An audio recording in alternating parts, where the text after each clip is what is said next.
학개 1장 성전을 재건하여라. 페르시아 다리오 왕 2년 여섯째 달 첫째 날에 예언자 학개가 스알디엘의 아들 유다 총독 스룹바벨과 여호사닥의 아들 대제사장 여호수아에게 하나님의 메시지를 전했다. 만군의 하나님의 메시지다. 이 백성이 시간만 끌고 있다. 그러면서 하는 말이 지금은 내 성전, 하나님의 성전을 재건할 때가 아니라고 한다. 곧이어 하나님께서 더 많은 말씀을 주셨고 학개가 받아서 말했다. 하나님의 집, 하나님의 성전이 무너져 있는 이때에 너희 자신은 멋진 새 집을 짓고 산단 말이냐. 그리고 잠시 후에 만군의 하나님께서 다시 말씀하셨다. 너희 삶을 유심히 들여다보아라. 그리고 곰곰이 생각해보아라. 너희는 그동안 많은 돈을 썼지만 지금 보여줄 것이 많지 않다. 그릇을 가득 채웠지만 너희는 배불러 본 적이 없다.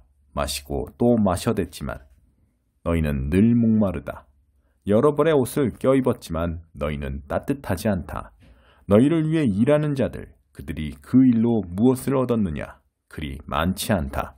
녹수로 구멍난 양동이 그것이 전부다. 그래서 만군의 하나님이 말한다. 너희 삶을 유심히 들여다보아라. 그리고 곰곰이 생각해보아라. 하나님께서 말씀하셨다. 내가 너희에게 원하는 일이 있다. 작은 산에 올라가 나무를 베어오너라. 그것을 가지고 내려와 성전을 재건하여라. 나를 위해 그 일을 하여라. 나를 높여라. 너희는 너희 자신을 위해 큰 야망을 품었지만 결국 얻는 것은 아무것도 없다. 너희가 내 성전에 가져온 시시한 것들, 아무것도 아닌 그것들을 내가 흩어버렸다. 이유가 무엇인지 아느냐? 기억하여라. 이는 만군의 하나님의 메시지다. 내 집이 무너졌는데도 너희는 너희 집 돌보는 일로만 바빴다. 그것이 이유다. 너희의 인색함 때문이다. 그래서 내가 여름 가뭄을 보내어 너희가 보잘것없는 수확을 얻게 했다. 구두쇠 같은 너희의 인색함 때문에 내가 밭과 언덕을 마르게 했고 정원과 과수원을 죽였으며 식물과 과실을 시들게 했다. 이 땅에서는 그 무엇도 사람도 동물도 곡식도 번창하지 못할 것이다. 그러자 스알디엘의 아들 스룹바벨 총독과 여호사닥의 아들 여호수아 대제사장과 모든 백성이 그들의 하나님의 음성에 귀를 기울였다.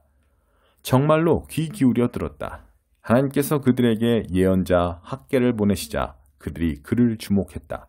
그의 말에 귀 기울임으로써 하나님을 높였다. 하나님의 특사 학개는 백성에게 하나님의 메시지를 전했다. 내가 너희와 함께한다. 하나님의 말씀이다. 이렇게 하여 하나님께서 스룹바벨, 여호수아 그리고 모든 백성을 움직이셔서 그들이 만군의 하나님의 성전 일에 착수하게 하셨다. 이 일은 다리오 왕 2년 여섯째 달 24일에 일어났다. 2장 일곱째 달 21일에 하나님의 말씀이 예언자 학개를 통해 임했다. 스알디엘의 아들 스룹바벨 총독과 여호사닥의 아들 여호수아 대제사장과 모든 백성에게 전하여라. 너희 중에 예전 성전, 그 찬란했던 성전을 본 사람이 있느냐? 그렇다면 지금 너희가 보는 것은 어떠냐? 보잘것없지 않느냐? 그러니 스룹바벨아, 이를 시작하여라. 하나님의 말이다. 여호사닥의 아들 대제사장 여호수아야, 이를 시작하여라. 너희 모든 백성들아, 이를 시작하여라. 하나님의 말이다. 그렇다. 내가 너희와 함께하니 이를 시작하여라. 만군의 하나님이 말한다. 너희가 이집트를 떠날 때 나와 맺은 언약을 실행하여라. 나는 지금도 너희 가운데 살아 숨쉬고 있다. 겁내지 마라. 뒤로 물러나지 마라. 만군의 하나님이 말한다. 내가 너희 모르게 하늘과 땅, 바다와 들판을 뒤흔들어 놓겠다. 그리고 사악한 민족들을 모조리 흔들어 무너뜨릴 것이다. 그들이 재물을 한가득 가지고 너희에게 올 것이다. 내가 이 성전을 빛나는 것들로 가득 채울 것이다. 만군의 하나님의 말이다. 은도 나의 것이요 금도 나의 것이다. 만군의 하나님의 포고다. 이 성전은 시작할 때보다 마칠 때가 더 좋을 것이다. 처음도 영광스러웠으나 마지막은 훨씬 더 영광스러울 것이다. 내가 온전함과 거룩함을 나눠주는 장소가 될 것이다. 만군의 하나님의 포고다. 역시 다리오 왕 2년 9째 달 24일에 하나님의 메시지가 학개에게 임했다. 만군의 하나님이 말한다. 제사장들에게 이렇게 묻고 판단해 보라고 해라. 어떤 사람이 신성한 고기, 곧 제사 때 제단에 바쳐진 구별된 고기 한 조각을 주머니에 넣고 다니다가 그 주머니가 빵이나 국이나 포도주나 기름에 닿았다고 하자. 그러면 접촉만으로 그 음식이 거룩해지느냐? 제사장들이 말했다. 아닙니다. 그러자 학개가 말했다. 그렇다면 시체를 만져 더러워진 사람은 어떠하냐? 그가 음식을 만지면 그것이 부정해지느냐? 제사장들이 말했다. 네, 부정해집니다. 그러자 학개가 말했다.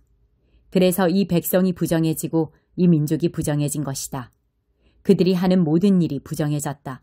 그들이 나를 위해 하는 모든 일이 부정해졌다. 하나님의 말씀이다. 과거를 돌아보아라. 너희가 내 성전 재건을 시작하여 첫 기초를 놓기 전까지 사정이 어떠했느냐.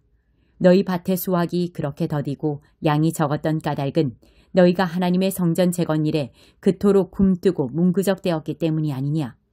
너희는 곡물과 포도주를 예전에 반밖에 거두지 못했다. 나는 너희를 가뭄과 병충과 우박으로 쳤고 너희가 하는 모든 일이 타격을 받았다. 그러나 너희는 당황하는 빛이 없었다. 여전히 나를 무시했다. 하나님의 포고다. 오늘 9째 달 24일부터는 앞을 내다보아라. 성전 재건이 시작된 오늘부터 앞을 내다보아라. 지금까지 너희 밭에서 난 것들, 포도나무, 무화과나무, 석류나무, 올리브나무 중에 열매가 풍성하게 달린 것이 하나라도 있었느냐. 그러나 오늘부터는 복을 기대해도 좋다. 9째 달 24일 기억할 만한 이날에 하나님의 메시지가 두 번째로 학개에게 임했다. 유다 총독 스룹바벨에게 전하여라. 내가 모든 것을 뒤흔들어 놓을 것이다. 모든 것을 뒤집어서 처음부터 다시 시작하게 할 것이다. 정부를 전복시키고 강대국들을 멸할 것이며 무기와 병기들을 없애고 군대를 혼란에 빠뜨려 저희끼리 서로 죽이게 만들 것이다. 이것은 하나님의 메시지다. 그날에 내가 너 스알디엘의 아들 스룹바벨을 내 종으로 삼을 것이다. 내 주권과 권위를 보이는 징표, 나의 인장으로 쓸 것이다. 내가 밭을 살펴보고 너를 이 일의 일꾼으로 택했다. 만군의 하나님의 메시지다.